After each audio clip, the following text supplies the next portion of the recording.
1 BHK, एक 2 BHK। एक में मैं रहूंगी और एक में जिम करूंगी। ओके जानो? भाग दही सोनावा के सेट चाहिए, पटना में दूध को फलहट चाहिए।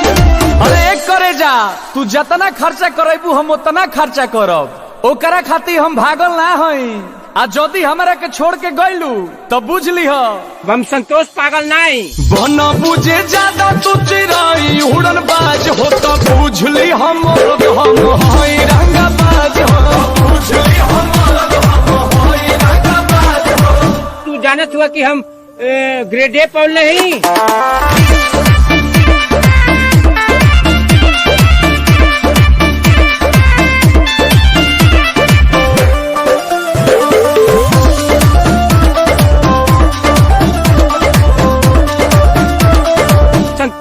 संतोष पागल नहीं। पहला बच्चर हीरो जाना के खर्चा जितना हमसे करही बेरे, तोरा से बेसी हम ले बानी शिक्षा, पीछा छोड़ा नहीं पई बेरे।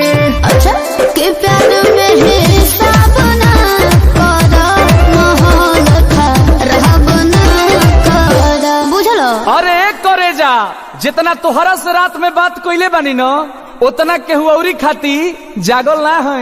लेकिन जदि तू हमार दिल तुरलू तो बुझ लीह हम संतोष पागल नहीं। बना बुझे ज्यादा तू चिराई उड़न बाज हो तो बुझ ली हम हई रंगबाज हो। बुझ ली हम हई रंगबाज हो। मारम ना एक फट की एको भाषा ना बोलबा कोनो विषय में। हई रंगबाज हो, हई रंगबाज हो।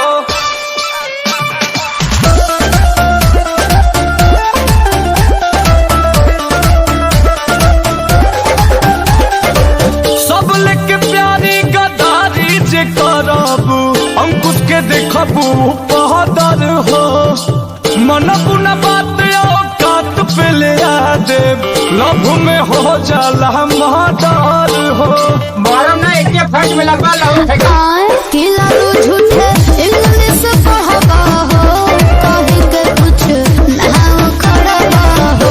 हवा बनाओ तारा। अरे एक करे जा, हम बरसी ना खाली गरजे वाला बादल ना होई। आ जदि हमरा के छोड़ के गइलू तो बुझ लीह हम संतोष पागल नहीं। बना बुझे ज्यादा तू चिराई उड़न बाज हो तो बुझ ली हम हई रंगबाज हो। बुझ ली हम हई रंगबाज हो। तू जानत हुआ कि हम ग्रेड ए पढ़ नहीं। पोल नियर खड़ा हो जेबे।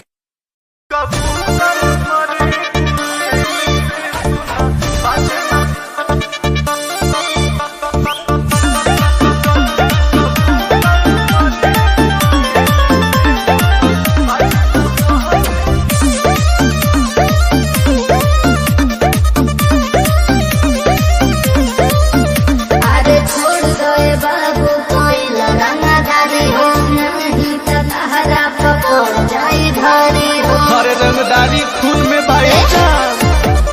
छोड़ गए बाबू कोई रंगदारी हो, नहीं तो तहरा पकड़ जाई भारी हो। मारे खातिर तहरा दुश्मन पीछा रोजो दौड़ेला। कबूतर मरे गुलेल से सुनबाज न मरेला।